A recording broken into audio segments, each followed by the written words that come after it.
Jumlah pasien rawat inap di Rumah Sakit Umum Daerah Keva Mananu, Kabupaten Timur Tengah Utara, membeludak saat wilayah Kabupaten Timur Tengah Utara dilanda cuaca ekstrim.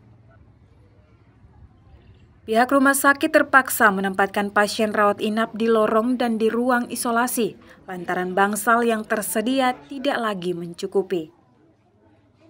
Direktur RSUD Keva Mananu, Dr. Sakarias Fernandes, melalui Kabid Pelayanan Medik RSUD Keva Mananu, Pauyulina Alfira, menyampaikan bahwa data perbandingan pada bulan-bulan terakhir pada tahun 2023, pasien yang masuk dan menjalani rawat inap berkisar 70 hingga 80 orang. Namun beberapa hari belakangan sejak adanya cuaca ekstrim terutama Sabtu 9 Maret lalu, total kunjungan mencapai 101 orang pasien. Padahal kapasitas ruang rawat nginap di RSUD Keva Mananu hanya 100 ruangan.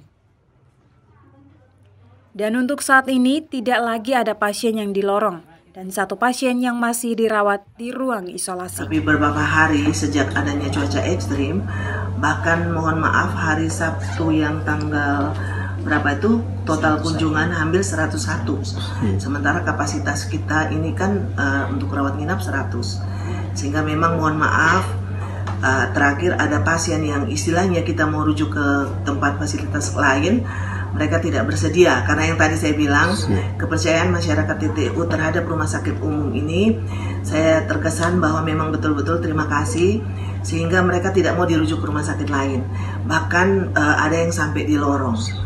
Jadi ini yang memang permintaan maaf kami karena kalau mau dilihat kapasitas kita rumah sakit penampungannya ini memang sudah tidak memungkinkan, sehingga Bapak Direktur berpikir dengan inovasi beliau kemungkinan untuk kami membuat perencanaan adanya penambahan ruang rawat inap untuk pasien kelas. Sehingga ruang rawat inap yang lama kita bisa gunakan untuk pasien-pasien yang ekonomi, yang istilahnya kelas 3. Sementara terkait pasien DBD, Kepala Seksi Penunjang Medik RSUD Keva Mananu mengatakan, akibat curah hujan tinggi masyarakat TTU yang positif DBD setelah melalui pemeriksaan laboratorium sebanyak 6 orang untuk kategori dewasa, sehingga dirawat di RSUD Keva Mananu. Pada bulan Februari, pasien DBD kategori dewasa terdapat 2 orang dan pada Maret 1 orang, sehingga totalnya adalah 9 orang pasien DBD yang dirawat di RSUD Keva Mananu. Menurut Kepala Seksi Penunjang Medik, pasien DBD kategori anak-anak yang menjalani perawatan RSUD pada Januari itu sebanyak 3 orang, Februari 5 orang, dan bulan Maret terdapat 2 orang. Sehingga totalnya mencapai 10 pasien DBD yang mereka rawat.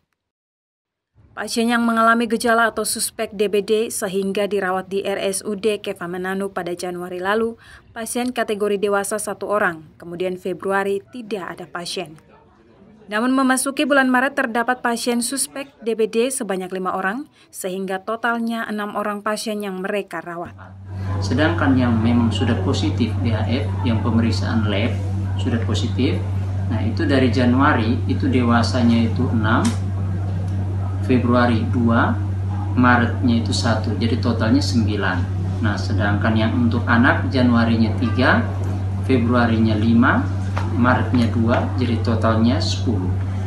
Jadi mungkin itu jumlah. Pak Dokter, mungkin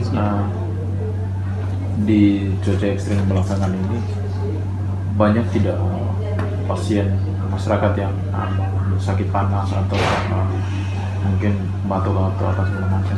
Ya, kalau di cuaca yang sekarang ini memang banyak yang masuk dan semuanya kita layanin. Tapi untuk yang kasus demam berdarah ya seperti itu. Dan kalau untuk yang kasus-kasus yang lain seperti batuk, pilek, terus tifus itu demam. Melihat kondisi yang ada, Direktur RSUD Keva Mananu sedang berupaya untuk adanya penambahan ruang rawat nginap untuk pasien sesuai kelas, sehingga ruang rawat nginap lama akan digunakan untuk pasien dengan ekonomi kelas 3. Edi Kevi, kontributor Timur Tengah Utara, Clemens Funit, AFP TV.